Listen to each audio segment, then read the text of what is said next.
అందరికీ నమస్కారం. గణతంత్ర దినోత్సవ శుభాకాంక్షలు. హ్యాపీ రిపబ్లిక్ డే అండి.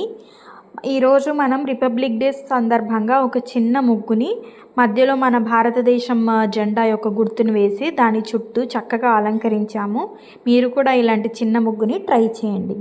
ఈ దేశంలో భాషలు వేరు, వేషాలు వేరు, ఆచారాలు వేరు, కానీ హృదయం ఒక్కటే. అదే భారతమాత హృదయం. ఈ భూమి మీద జ్ఞానం పెరిగింది, కర్మం విలువ నేర్పించింది, సహనం సంస్కారంకి ప్రపంచానికి తెలిపింది. ఈ దేశం కళలకు ఆధారభూతం, కష్టానికి గుండెల బలం, సహోదరత్వానికి నిలువు నిదర్శనం. ఈ భారతమాత దేశం కోసం చాలామంది తమ జీవితాలు అర్పించారు. ఆ త్యాగం వల్లనే మనం ఈరోజు స్వాతంత్రంగా జీవిస్తున్నాము.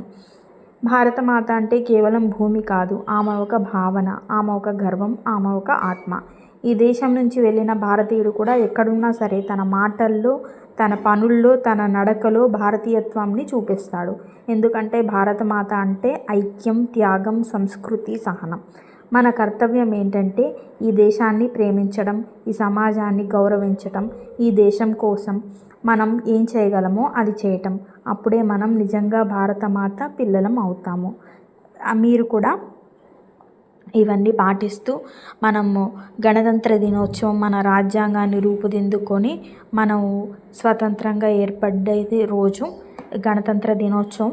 మీరు కూడా ఈ గణతంత్ర దినోత్సవం రోజు చక్కగా జరుపుకోవాలని కోరుకుంటూ, చూసారు కదా ముగ్గు ఎంత చక్కగా వచ్చిందో. చిన్న నెమలిలాగా వేసి కింద తామర పువ్వు వేసేసి చక్కగా ఇప్పుడు మనం రంగులు వేస్తున్నాం అన్నమాట. చాలా చాలా చక్కగా వచ్చింది కదా ముగ్గు. మీరు కూడా ఇలాంటి మరిన్ని చిన్న చిన్న ముగ్గుల కోసం చూస్తూనే ఉండండి మన ఛానల్ని. ప్లీజ్